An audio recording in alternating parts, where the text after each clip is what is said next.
Hello, hello, hello. It works so well for Becky, I thought it was worth a shot. There's something about that accent, isn't there? You just have to listen to it. It's amazing. And we just want you to know that we're a church that loves you no matter where you come from, no matter what your background, what your story, that you can actually belong here. And in a world that's becoming increasingly divided, even though we are closer in proximity through technology than ever before, we are divided. It is so good to be in a place where you can belong. And today, we begin a 4-week journey toward the greatest message that the world has ever known. That there is a God who restores and rebuilds, that no matter how broken your life may feel, no matter how shattered your dreams, no matter how desperate it looks, in this moment there's a God who can bring dead things back to life. And that as a matter of fact, sometimes things have to die for something new to take its place. And so this is the message of Easter. And I want to challenge you that you would seriously consider inviting somebody. We've designed an experience. It's going to be amazing. I listened to a 7-minute piece, a creative piece that we're doing, and it is so powerful, but it's only powerful if you hear it. And so we all have friends and family who we care deeply about. We believe this message, but they need to know it too. And so we've done our very best, I promise you, to create an experience where they're going to hear the powerful truth that there's a God who makes all things new, and we want that for them. So could you help us? Can you help us by not only coming, but by inviting? I've just learned that people will only come if they get invited. And so they need an invitation. And I've also learned that it takes about 5 invites to get 1 yes. So invite 20, 30, 50. Invite the world. And if you're watching online, thank you so much for being with us on a regular basis. So many of you, thank you for letting us know where you're from. But we'd love to see you here as well. If you can make your way here, we'd love to meet you. Shake your hand, just be with you, because there's something powerful about presence. And so today, we begin this journey in a new sermon series entitled The Way. And the whole premise of this sermon series is that for many of us, we've lost our way. We find ourselves floundering in the woods of despair or the wilderness of doubt, in the swamps of fear, whatever analogy you want to use, and that there is a way out. And the way out, as incredible as the North Star is and a compass or a GPS, the out isn't a mechanism, it's a person. And his name is Jesus. And I'd just like to take the next 4 weeks to explain and explore with you why he can transform everything for you. And so we got to begin in the very beginning of the Bible. In the very beginning, it says that God created the heavens and the earth. And in that first chapter of Genesis, we're introduced to a beautiful world, a world that is the ideal, the way it's supposed to be. It's that world that you imagined when you were a kid and you drew it on a piece of paper. It's the world that you longed for and hoped for as a child, and you dreamed about what you'd be when you grew up.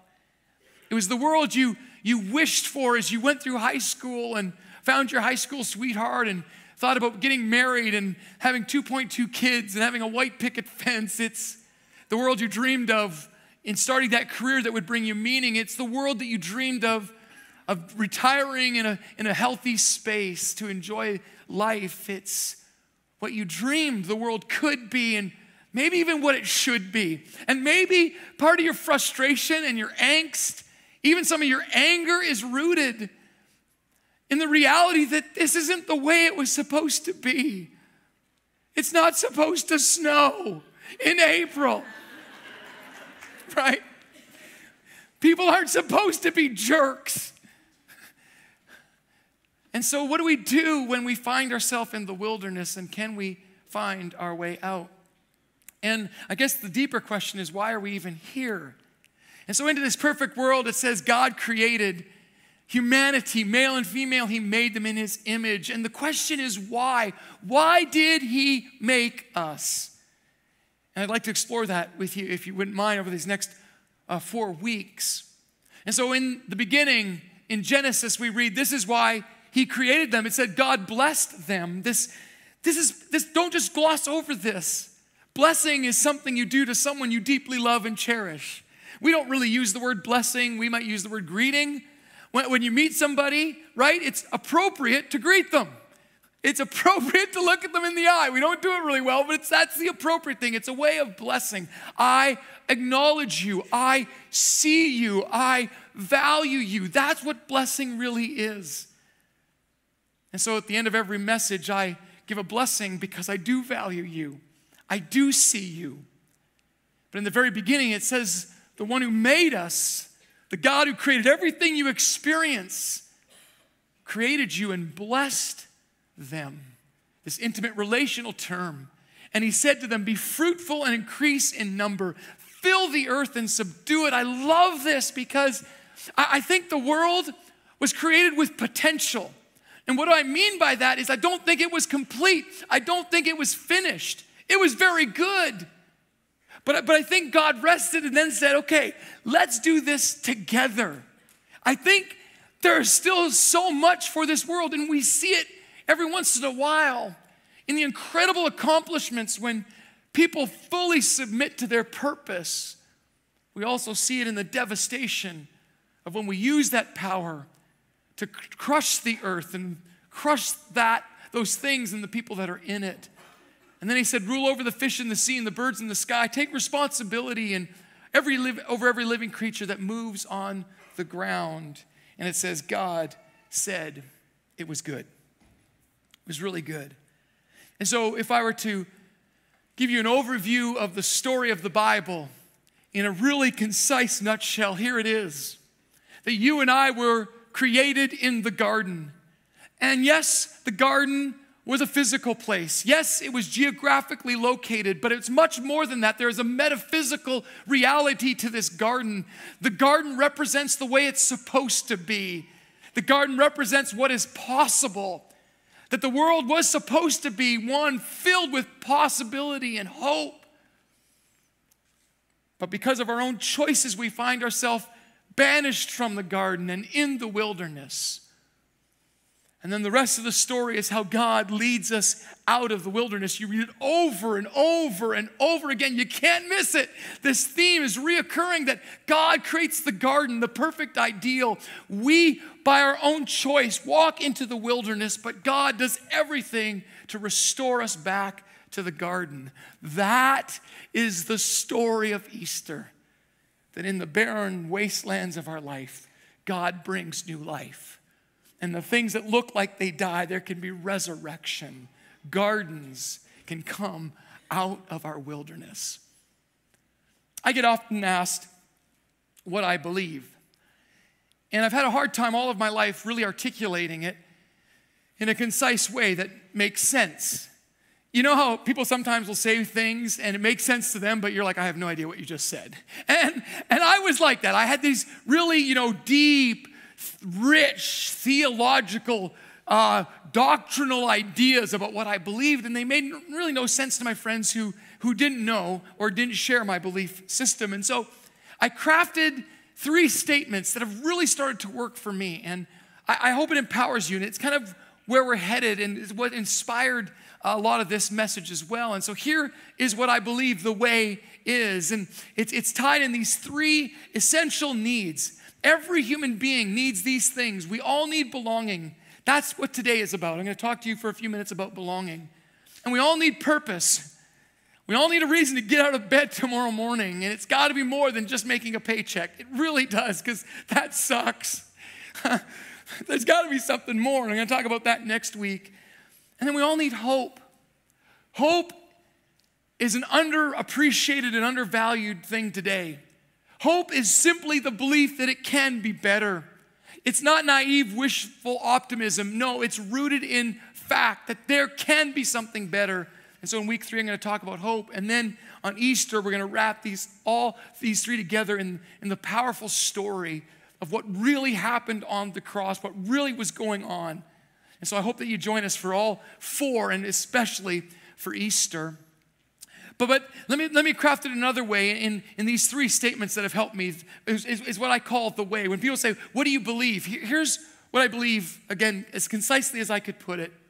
I believe that you watching online from wherever you are in the world, and you sitting here and me, we we're created to make the world a better place. I believe that's why God created us. I believe it's why he made the perfect environment for us, why he gave us natural resources to use and to create for good. I know we've done a bad job. That's not the point. I think the potential was there. And then second, that the mechanism, the method, whatever word you want to use, the energy, whatever you want to use, is that love is the only way that we can do this. That it isn't actually about what we do. It's actually about who we become. And our legacy isn't in things that we can physically pass on, but in the transfer of who we are at our very best and instilling that and investing that in the next generation. And then third, I just believe this, and you may agree to disagree, and that's great, that's okay. You belong. But I believe Jesus is the best example, the best example of this, and that's why we follow him. So you were created to make this world a better place. And until you understand what love is, it's going to be really hard because it's going to be frustrating and futile. You're going to work with things that rot and destroy, and you're going to search for things that will not satisfy. But man, when you dig into love, it changes the world. It really does. And Jesus is the best example of this. And so we follow him. And so we're going to be navigating this up to Easter, and I hope you bring somebody. And then the series after that is called The Problem of God. And the reason we did that series was intentional, so that if your friends come and they go, man, I'd like to learn more, there's a 4-week series after that talking about the problem of God's existence and how do you know all this is real. And so we want everyone in the Niagara region to know that they belong. So let's talk about belonging just for a few minutes because it's really powerful if we can tap into it. And so in the Bible, in this story, it says God blessed them. And I got thinking about belonging and why that's so important. And here's what I've learned. When we were born, did you know this, that of all the mammals that exist on the planet, we are the weakest? Right? We are. We are the weakest by far of any mammal born. Have you ever wondered why the incubation period, or we call it pregnancy period, is so long, 9 months? And we're tied literally to our mother. Literally by an umbilical cord. Have you ever thought about why the very first instinct for us is to cry? Have you ever thought about our dependency? It's this reality that we as human beings are distinct in some way and that we are incredibly weak. I know. Powerful and full of potential, but incredibly weak and vulnerable. That if we don't have someone to care for us, we die. I wonder if that speaks to the deepest part of us, that the truth is we all desperately need to belong. And so I got thinking about a good definition of belonging, because there's all kinds of ideas of what that looks like. And most people say, well, if you conform to my standard, or if you share values or interests, then you get to belong. And if you look at human history, that's how we form tribes, around common ideas and beliefs, and you're in or you're out. And that's how human beings, for the most part, operate. And I would say that's what's dividing us today. If you watch the news, it's over ideology. It's not about people and their feelings or their story. It's about you believe this, you're an idiot, and I believe this, and I'm smart, and you're dumb, I'm good, or you're bad. And we've divided ourselves around these lines. But I think the Bible gives a really different picture of belonging. And I think the Bible's picture of belonging is this. It's to be fully known and still be fully loved. That's powerful. If we could somehow tap into that, if we could somehow express that, if we could somehow create environments for this to happen in our families and in our workplaces and in our neighborhoods, it would be powerful, it would be transformative. Because don't we all want to be fully known? I mean, at the end of the day, I actually want you to know me. I want you to see me, not my Instagram post, because that's part of me, the filtered part of me, the part of me I'm only letting you see so you'll like me, right? And you say, well, no, yes it is, because you look for how many likes you get. Don't tell me that isn't what you're about. But to be fully known and to all my flaws and all my weaknesses, because we have them. If you don't think so, you're deluded, so you have a problem there too. It's a flaw. To be fully known and to still be fully loved. I think at the end of the day, and this is maybe my idea, but I actually think it's what we all long for. Just to be okay. For someone to say, you're valuable. And I know the mistake you made. And I know how you feel like a failure. And I know the darkness. But I still love you. Isn't that what we want? And so into this world of chaos that was created by us, by the way, because the story goes on to tell us we got this way and by deciding that we were better off on our own. That's the great lie, that we're better off on our own. And so in Genesis chapter 3, verse 6, we read this, and if we can go there, it says, when they, humanity, put yourself in the story, when you saw that the fruit of the tree was good for food and pleasing to the eye. What was this tree? It was the tree of the knowledge of good and evil. It was this reality that you can actually make a choice, that you can, independent of anyone or anything else, decide what is right or wrong. You have that option. It's not the way you were designed. You were designed to live in community. You're better together, but you have that option. And when they believed the lie that I'd be better off by myself, I can do it. The 2-year-old, I can do it. Don't help me. There's a lot of 47-year-old 2-year-olds. And desirable for gaining wisdom. What kind of wisdom? My autonomy. They ate it. They bought it. Hook, line, and sinker. They saw the bait and they took it. If you've ever thought, man, I'm better off by myself. I don't need you. Maybe because of a hurt or because of pride. Wherever self comes into the equation, it drives us into the wilderness. And then the eyes of both of them were opened and they realized that they were naked. It's the first time you felt shame. It's the first time that you felt like an injustice was done, that a law should be written to deal with that. It's the first time you praise someone for good behavior. It was this awareness that there is good and there is bad. And unfortunately, sometimes for me, a lot of the time I'm on the wrong side of the equation. And so what do? We sew fig leaves together. We hide ourselves, and they made coverings for themselves. We try to protect ourselves, right? Whether it's with bravado, like I've got this, I'm good. It's this false confidence. It's this self-help thing. Just believe, you're amazing. And I love Jordan Peterson, but it's more than just standing straight. There's something got to be happening deeper inside of you than just a facade. Because the mask is just hiding you. And it doesn't matter how beautifully painted your mask is, how religious your mask looks, how altogether your mask looks, if behind it you're wounded and scarred. You're alone. And you're forced to consistently put on the mask that fits the occasion. Oh, this is the happy mask. This is the altogether mask. This is the perfect mask. You can't touch me mask. I'm going to take the world mask. We write songs about it. We celebrate it in our TV shows.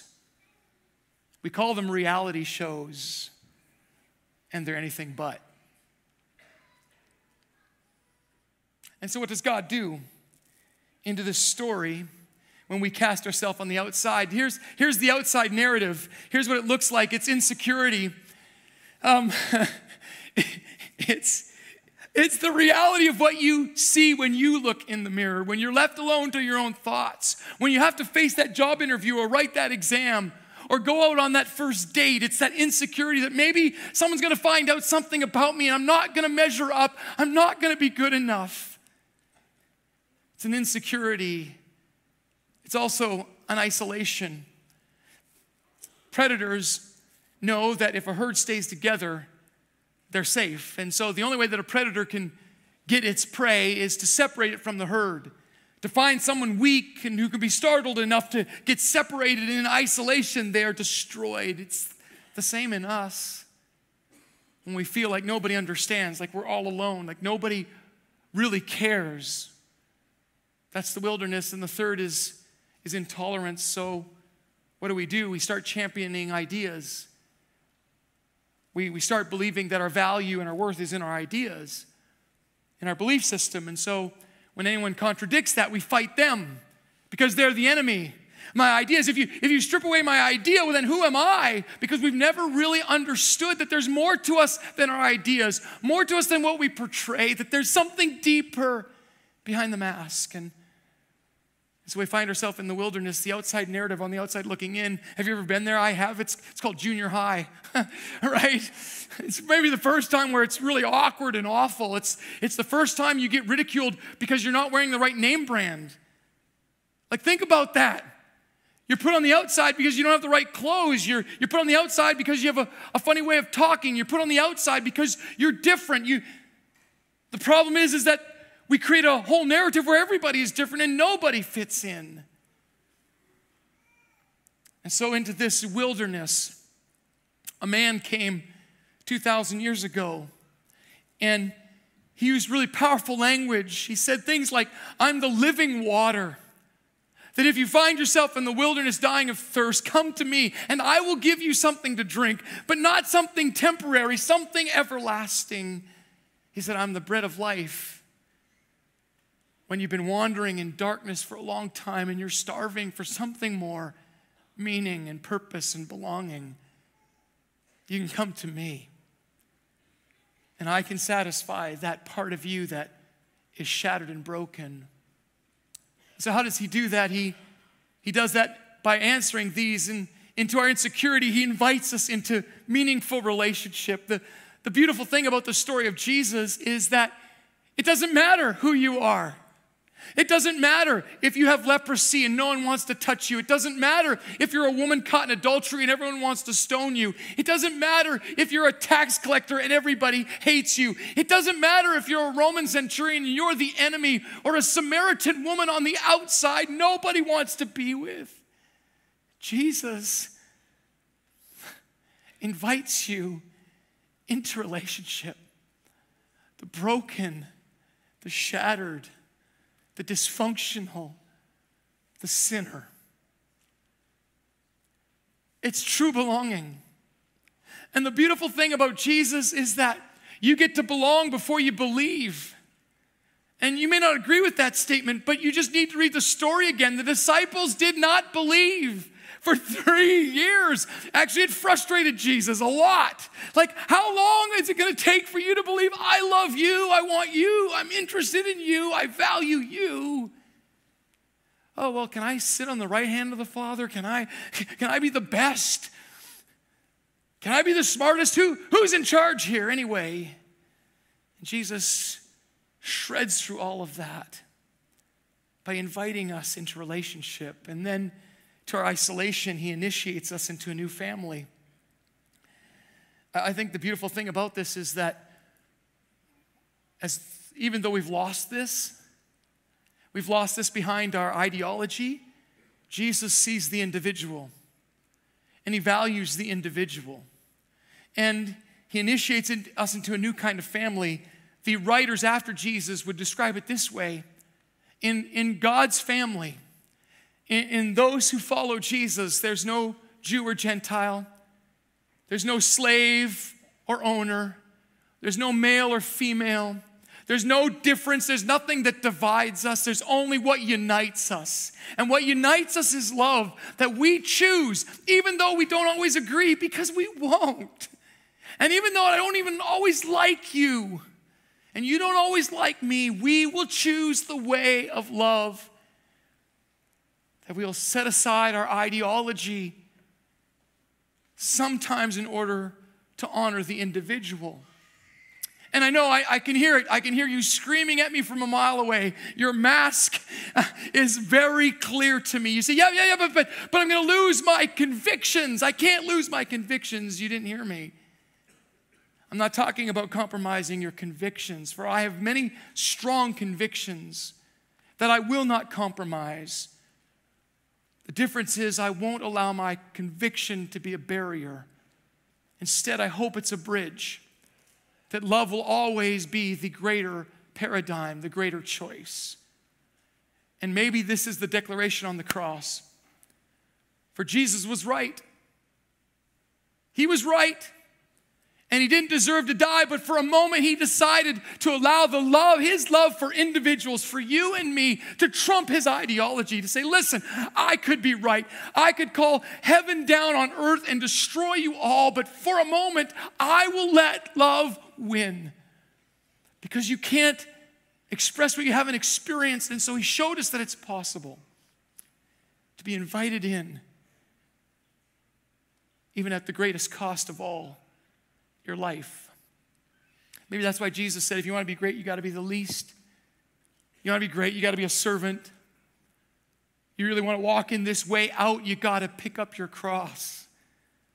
Sometimes you got to die to yourself and your way in order to celebrate others and belonging. And then finally, he answers our intolerance by investing in us. I find it kind of ironic that the people who bang the drum the loudest against intolerance are very intolerant. Like, I just find that kind of ironic that what they mean by tolerance is, no, believe what I believe, and then that's tolerance. You should just accept me for who I am, and I agree to a point, but you should also accept me for who I am, right? Intolerance doesn't dictate that I have to believe what you believe just because you feel like you're the oppressed victim. True tolerance is, hey, listen, we will work this thing out together. We're okay to have different ideas and different thoughts and different views. As a matter of fact, we celebrate that, and together we're trying to figure this thing out. We're not on opposite sides. We're simply in two different parallel streams trying to get to the same place. Let's figure this out together. And so we need to have an open mind. So my question for you today is, have you created a space of invitation where people can be fully known? Have you created a space in your family? Or is it every time they bring up something, every time they make a mistake, you beat them down, you condemn them? No wonder they don't talk to you anymore. Have we created spaces in our workplace where your only value is in how you perform and what your output is, instead of what I'm going to input into you because I value you? You see, this is the wilderness and the garden, and God calls us back to the garden. I came across this beautiful quote by Timothy Keller. Someone sent it to me after the first experience, and it was so powerful, I just had to share it with you as we close today. It's by Timothy Keller, and he says it this way: to be loved but not known is comforting but superficial. Most of those likes that you get on Instagram, if you were to go broke and needed money, you'd find the likes would disappear. To be known but not loved is our greatest fear. I'm terrified to show you my flaw because you could use that against me. But to be fully known and fully loved is what God's love is. It is what we need more than anything. It liberates us from pretense. It humbles us out of our self-righteousness and fortifies us for any difficulty that life can throw at us. And so, I guess my hope is that in our relationships, when it comes to belonging, for this is the essence of what it means to be human, we could all come to the place where we could say, I may not always agree with you, but I would die for you. I may not share all of your convictions, but I would die for you.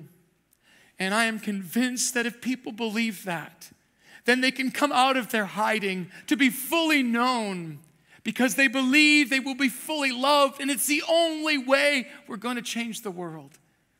And so if, like me, you're tired of the wilderness of superficial living, if you're tired of a world that isolates us and divides us along political lines and religious lines and ideology, if, like me, you're tired of wandering in the wilderness of loneliness and fear and depression, I want to invite you on a journey with me to the way back to the garden, back to the place where you belong, where you understand there's a God who knows everything about you and is actually okay with you and was willing to stretch out his arms and die for you so you could know you belong. And then you could begin the journey towards your purpose. We're going to talk about that next week. But my prayer for you today is that you would find that place where you are fully known and fully loved.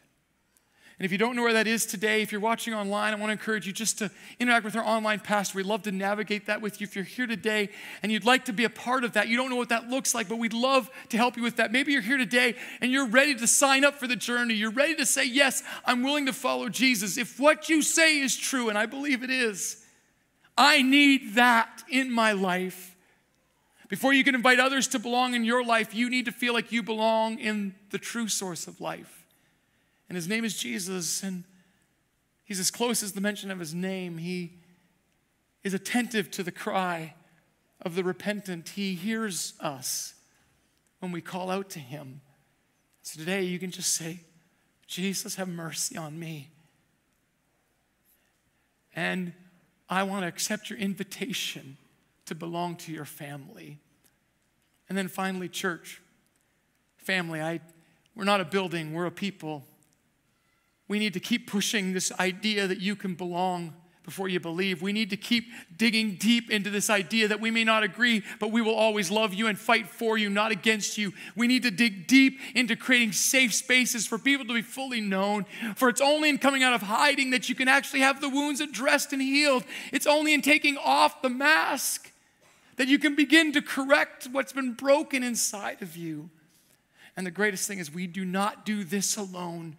We actually have each other, and we have a God who guides and directs us. And my prayer is that you would just know the power of what it means to belong to him. And so today, I bless you. I bless you with the truth that we all find ourselves in the wilderness. I bless you with the truth that it doesn't mean you're a failure. And it doesn't mean that your life can never be better. It just simply means that you need to be aware of where you are so you can begin the journey to where God wants you to be. I bless you with the truth that there's a God who is so full of love for you that he died for you. I bless you with the truth that you can experience that. You can come out of hiding. You can take off the mask. You can put away the pretense that there's a God who is waiting, and I mean this, for this is the story of the Bible with open arms. It's the image of the cross. So you can know what it means to be loved and valued, that the God who made you is willing to look you in the eye in a man named Jesus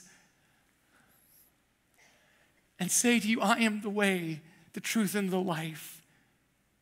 Come to me. And I will show you what belonging really looks like. And then I will empower you to help others belong too. May you live in that every day, every moment, every breath this week. Until we meet again, I bless you in the name of the Father, the Son, and the Holy Spirit. Amen.